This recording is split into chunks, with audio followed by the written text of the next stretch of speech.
Welcome to 108 news Telugu. బులెటిన్ల ముందుగా headlines.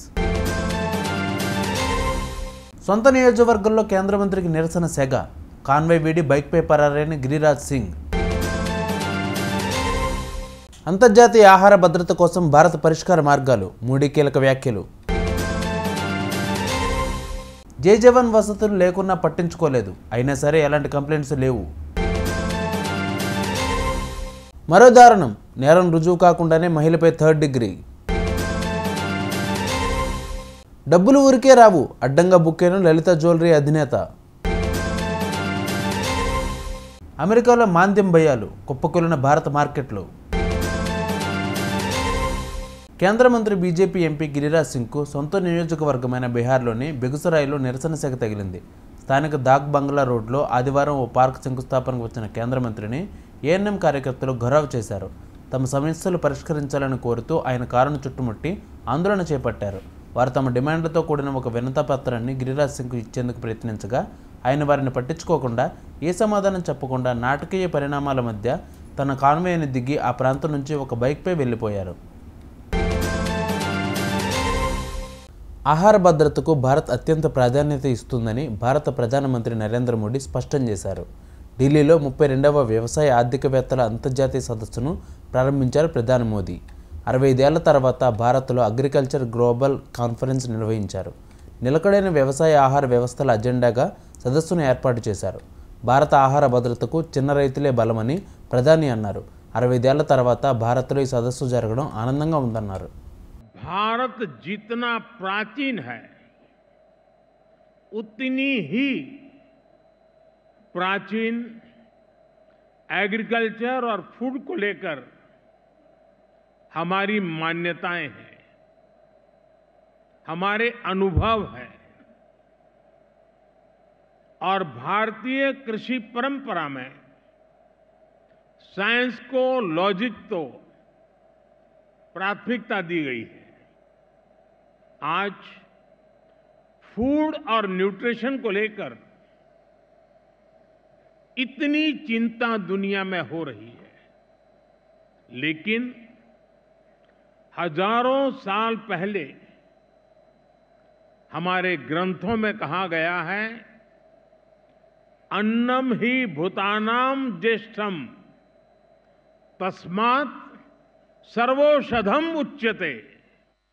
अर्थात सभी पदार्थों में अन्न श्रेष्ठ है, इसलिए अन्न को सभी औषधियों का स्वरूप, उनका मूल कहा गया है. हमारे अन्न को औषधीय प्रभावों के साथ इस्तेमाल करने का पूरा ఆయుర్వేద్ విజ్ఞాన్ హై. అమెరికాలో పెరిగిపోతున్న ఆర్థిక మాంద్యం భయాలు, మరోవైపు తూర్పు ఆసియాలో కమ్ముకున్న యుద్ధ మేఘాలు దేశీయ స్టాక్ మార్కెట్లకు ప్రతికూలంగా మారాయి.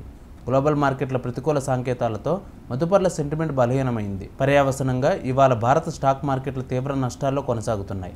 ఆరంభంలోనే బీఎస్సీ సెన్సెక్స్ 15,000 పాయింట్లకు పైగా నష్టపోయింది. ఉదయం 10 గంటల సమయంలో సెన్సెక్స్ ఏకంగా 1,533.11 పాయింట్లకు పతనమై 79,448.84 వద్ద, నిఫ్టీ 463.50 పాయింట్లు నష్టపోయి 24,254.20 వద్ద ట్రేడ్ అవుతున్నాయి. దొంగతనం చేసిందని ఓ మహిళను అదుపులోకి తీసుకున్నారు పోలీసులు. బంగారం దొంగతనం జరిగిందని అనుమానితులను అదుపులోకి తీసుకున్న పోలీసులు ఓ మహిళను కొట్టి చిత్రహింసలకు గురి చేశారు. నిజం ఒప్పుకోవాలని తల్లితో పాటు కొడుకును కూడా దారుణంగా కొట్టారు. కొట్టిన దెబ్బలకు స్పృహ తప్పి మూర్ఛపోగా పోలీస్ స్టేషన్ ఆవరణలో ఫిర్యాదుదారుడితో బాధితురాలి తలకు, కాళ్లకు జెండుబాం రాయించారు. ఆ తర్వాత ఏమన్నా జరుగుతుందేమోనని ఫిర్యాదుదారుడి కారులోనే బాధితులను అర్ధరాత్రి ఇంటికి హుటాహుటిన తరలించారు. ప్రస్తుతం దెబ్బలు తిన్న మహిళ తీవ్ర అస్వస్థతతో ఇంట్లో నరకయాతన అనుభవిస్తోంది. ఈ ఘటనపై సీఎం రేవంత్ రెడ్డి స్పందించారు. చోరీ కేసులో మహిళను చితక్కొట్టిన పోలీసులపై సీరియస్ అయిన సీఎం రేవంత్ రెడ్డి షాద్నగర్ ఘటనపై సమగ్ర విచారణకు ఆదేశించారు. సీఎం ఆదేశాలతో ఇన్స్పెక్టర్ రామిరెడ్డిని వెంటనే హెడ్ క్వార్టర్స్కు అటాచ్ చేశారు. కేరళ వైనాడ్లో ప్రకృతి విపత్తు భారీ విధ్వంసం సృష్టించింది. సహాయక చర్యల్లో భారత ఆర్మీ గంటల వ్యవధిలోనే తాత్కాలిక వంతెనను నిర్మించింది. దీనితో పలు ప్రాంతాల మధ్య కనెక్టివిటీ ఏర్పడింది. ఒకవేళ ఈ ప్రాంతంలో కొత్త వంతెనను నిర్మించినా ఈ బ్రిడ్జిని కూల్చవద్దని వ్యాపారవేత్త ఆనంద్ మహీంద్రా కోరారు. ఇది భారత ఆర్మీకి గౌరవ సూచికగా ఉండడమే కాకుండా వారు ఇచ్చిన భద్రతను గుర్తు చేస్తుందని ట్వీట్ చేశారు. ఉమ్మడి ఆంధ్రప్రదేశ్కు తొలి విద్యుత్ వెలుగులను అందించిన పాల్వంచలోని Kothagudem thermal power stations operations and maintenance కర్మాగారం కూల్చివేత ముగింపు దశకు చేరుకుంది. ఓఎండెంలోని 8 యూనిట్లకు సంబంధించి 8 కూలింగ్ టవర్లను నేలమట్టం చేశారు. మొదట 4 టవర్లను కూల్చివేసిన అధికారులు తర్వాత మరో 4ని తొలగించారు. ఓఎండెం కర్మాగారం మూతపడడంతో ఆ ప్రాంతంలోని కూలింగ్ టవర్ల ప్రాంతాన్ని సద్వినియోగం చేసుకునేందుకు టవర్లను పేల్చివేయాలని యాజమాన్యం నిర్ణయించిన విషయం తెలిసిందే.